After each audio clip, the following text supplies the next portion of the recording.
حضرت ابو طلحہ رضی اللہ تعالی، بیٹا شدید بیمار ہے، مزدور آدمی تھے، کئی دنوں سے گھر تھے. بیوی کہنے لگی اگر آپ گھر میں بیٹھے رہیں گے تو کھائیں گے کہاں سے، جاؤ آپ مزدوری کرو، میں بیٹے کو دیکھتی ہوں. ابو طلحہ مزدوری کرنے چلے گئے. شام کو آئے تو بیٹا فوت ہو چکا تھا.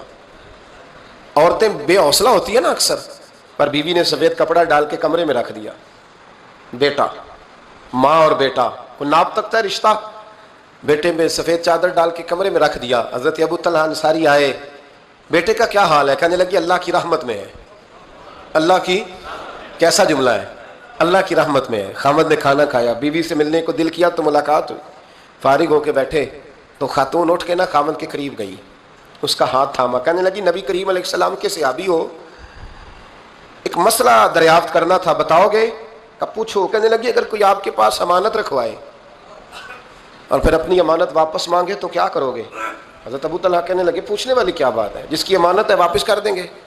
اب زوجہ روئیں، اب صبر والی بی بی روئی، اب ماں روئی، آنسو ٹپکے، آنچل سے پوچھ کے کہنے لگی ابو طلحہ وہ بیٹا بھی اللہ کی امانت تھا اور رب اپنی امانت لے گیا ہے، اٹھو غسل کفن کا بندوبست کرو.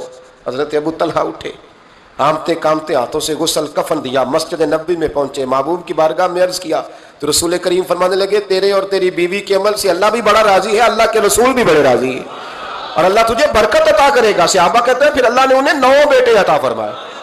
پھر اللہ نے انہیں، اللہ کی رضا پہ راضی رہنا سیکھو، اللہ کے قریب چلے جاؤ گے اللہ کی رضا پہ. حضرت سفیان ثوری دعا مانگ رہے تھے، یا اللہ راضی ہو جا، یا اللہ راضی ہو جا، یا اللہ راضی ہو جا، دعا مانگ رہے تھے. بی بی رابعہ بصری پردے کے پیچھے بیٹھی تھی. جب دعا لمبی ہو گئی تو کہنے لگی سفیان بس کر، کوئی اگلا لفظ بھی بول، بس کر.